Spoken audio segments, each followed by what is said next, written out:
Hey everybody, what's going on? All right, I know what you're thinking. I've been absent for a while again, and I do apologize. What can I say? It's been real busy like usual.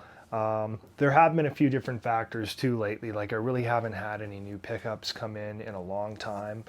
I am expecting quite a few, but I ordered them or sort of pre-ordered them, if you will, quite some time ago. So I recently got notice there are a few things that are finally on their way. I have a pretty cool prop for Scream coming pretty soon that I'm looking forward to seeing, as well as some pickups from Cavity Colors and Gutter Garbs that have finally gone out. So there are some things coming in the not too distant future. The Calgary Horrorcon is on the way as well. I also watched a few movies lately, like Renfield I caught. Yeah, I just wanted to go over a few of these things with you guys, just sort of to give you an update where we're at. So let's get into it.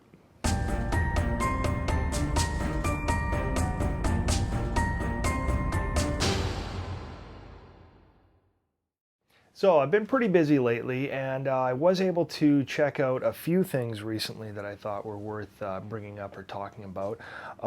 Many of you follow, I'm sure. We watched a movie, that's Mike and Jay over on their channel. They have a lot of subscribers, very big audience, and a great channel. I regularly watch their stuff, and they recently did a feature on their top 10 scariest movies.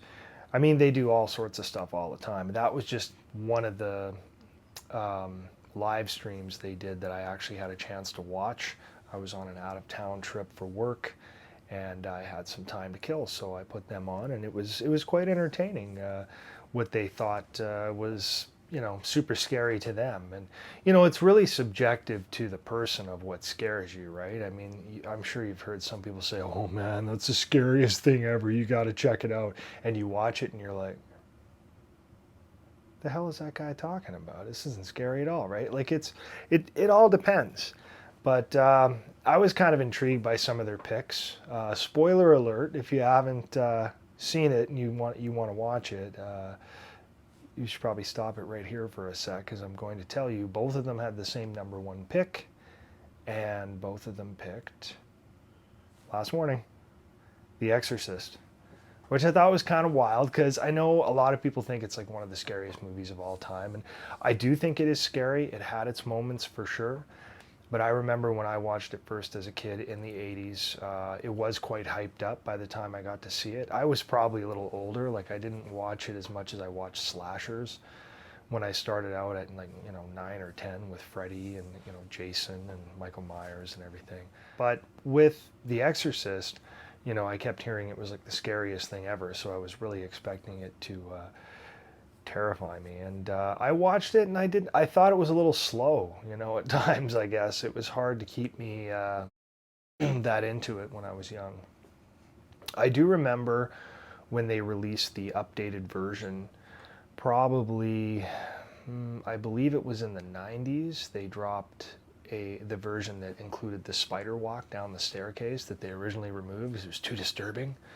And I was like, that's pretty cool. When I saw that happen, I was like, that's kind of scary. That's pretty creepy. It definitely has plenty of creepy scenes. Don't get me wrong.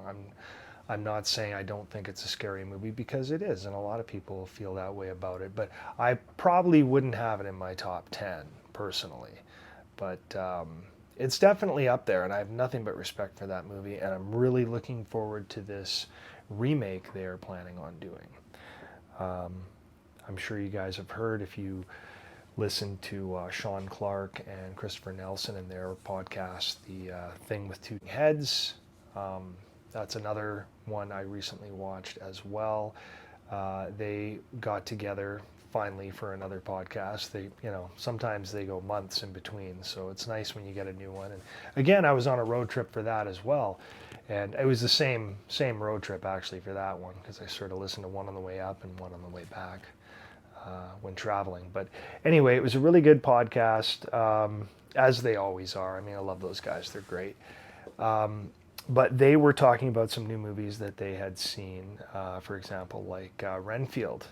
Well, sorry, I should say shouldn't say them. Only Chris had seen Renfield at this point. I know Sean was planning on seeing it, and I had recently seen it as well, so I thought it was kind of funny to hear Chris's opinion on it, because I tend to agree for the most part with Chris in this case, because my review of Renfield, spoiler free, won't give anything away. I thought it was pretty bad.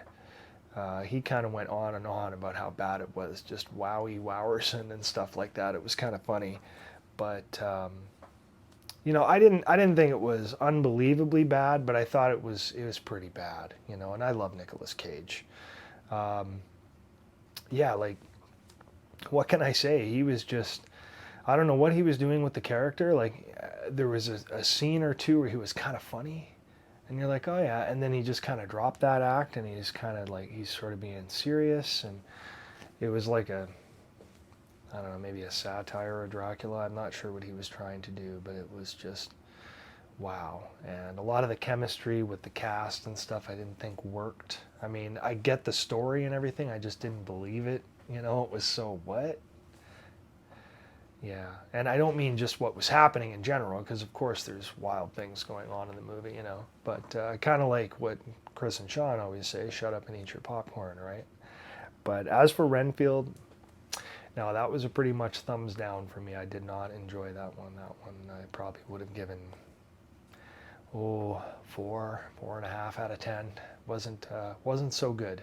But Chris did not like it at all either, and he actually said to Sean, you have to see that and let me know what you think, because we may have to reconsider our friendship if he likes that movie. It was pretty funny. But anyway, they also talked about Evil Dead Rise, because both of them had seen it. I'm sure, again, if you follow Sean, you know that he got to go to that awesome month ahead of release premiere that happened where Bruce Campbell was hosting. He was there, and he put that up on his channel, Malfunction. So that was cool to see their reaction. Like, Sean liked it. His buddy he was with, I forget his name, but I think he gave it an 8.5 out of 10. He was super stoked about it, and Sean said, yeah, it was really good too. I wouldn't go that high. He would go 7 out of 10, because Sean's a little tighter with his he's probably a little more like me with his ratings. He's more reluctant to give away, I have like a broader scale, I guess, than some other horror fans I follow and stuff. Some of the people that I really respect in the community are people that kind of, they either like something or they don't like something. So if they like it, it's always got really high marks, and if they don't like it, well, For me, I can like a movie and they can have quite different ratings, They could have something that's like 8.5 or that I enjoyed, or something that's 7, Like, for me, watching Evil Dead Rise again, I did watch it a second time, and I think at first I gave it an 8. I would probably give it a 7.5. Because again, when I went to the theater, my stomach was really bothering me, so for like the last half hour, I was just like, oh, I just felt terrible, and I was trying to deal with my stomach. So it was hard to concentrate on it. So I did get to watch it again, and it's still awesome movie. I really, really enjoyed it. But a realistic score, I would probably say 7.5 out of 10 for me. But it was good. So anyway, Sean liked it, and Chris saw it, and he hated it. Again, he didn't like anything about it at all. I disagree with that, but whatever. It's the points he brought up were valid. It wasn't like a typical Evil Dead movie. I mean, you don't have the cabin kind of thing going on. It takes place in a high rise. I mean, there's no spoilers there. It's Evil Dead Rise as in high rise, and it's supposed to be LA, and yeah, it doesn't really look like LA, but again, it's, they're saving money shooting in one location, I think. But I thought it was neat the way they did it, without giving anything away. I thought it was very cool. So in my opinion, you should still check it out. I thought it was a super good time. They also brought up Scream 6, and I hadn't got their opinion yet, not in any kind of detail, because they went and saw that together, actually. So Chris, again, did not like it at all. You could tell Sean did. And what I really appreciated about Sean's review is it was very similar to mine again, where I enjoyed the movie. It kept moving. I thought it was cool seeing Ghostface so, badass, really. He seemed darker. But I did think that the multiple stabbings and stuff and people not dying was a little crazy. That's pretty unlikely. But again, shut up and eat your popcorn, right? But it was interesting to see how Sean, specifically mentioned the same thing. He had trouble believing another, female killer that just is manhandling people it's a tough sell. Again, shut up and eat your popcorn, right? I get it. As I explained in one of my videos before, is that Scream is now more like a modern Clue, like it's more of a whodunit. They've kind of left the reality out, I think, a bit since the fourth film. Since then, I think it's always been a little more of a whodunit. So that's kind of normal, I would say, for that. But you could tell Chris didn't like it, Sean did. So I thought that was kind of interesting. But if you do want to see that podcast, I can post a link as well in the description of this one in case you guys haven't seen it or want to know their opinion. It's a pretty good podcast, so you might want to check it out. So, like I said, I didn't have a lot of ideas for content so much on the channel. I mean, there's lots of stuff I could do. I just don't know how much people would enjoy it, right? They tend to enjoy some of the pickups videos more, or maybe some of the cosplay stuff, but I haven't really had a chance to do a lot of cosplay stuff yet.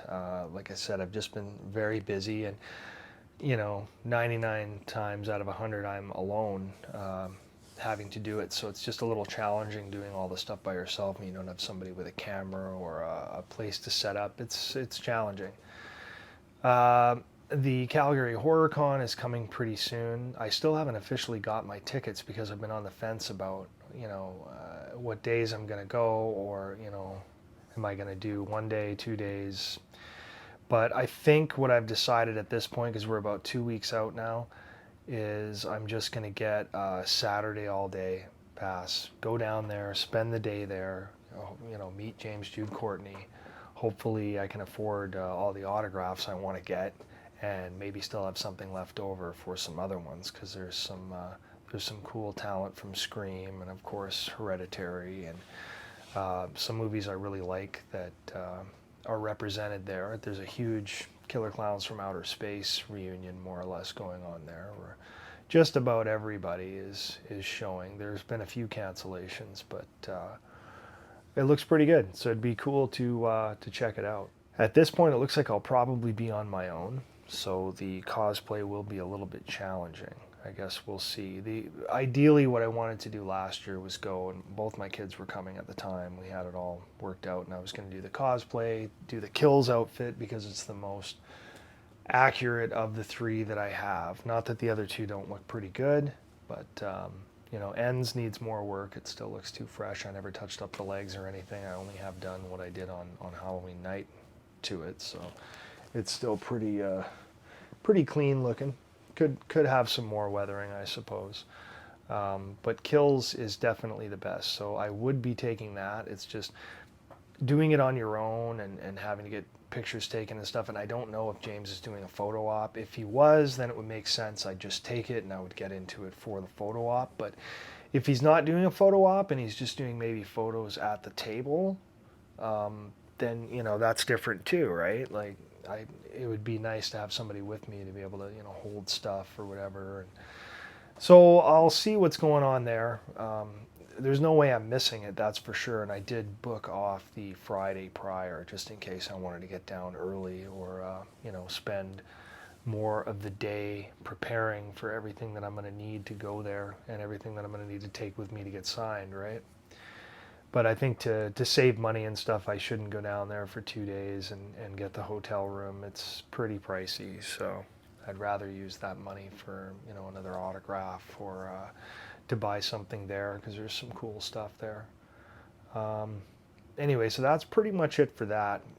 The other thing I was thinking about is, with, again, getting back to Mike and Jay with We Watched a Movie, their idea for the top 10 scariest movies is something I've wanted to do for a while. I've actually got some notes and stuff here that I started taking way back in October of 2018, just of doing that, and I could never really narrow it down. I think I got it down to like 15, and since then, oh, there's probably 20 or so I could have on there now. So I would like to kind of do that and just name my personal top 10 scary movies, or might be more than that. I might have to mention like my top 20.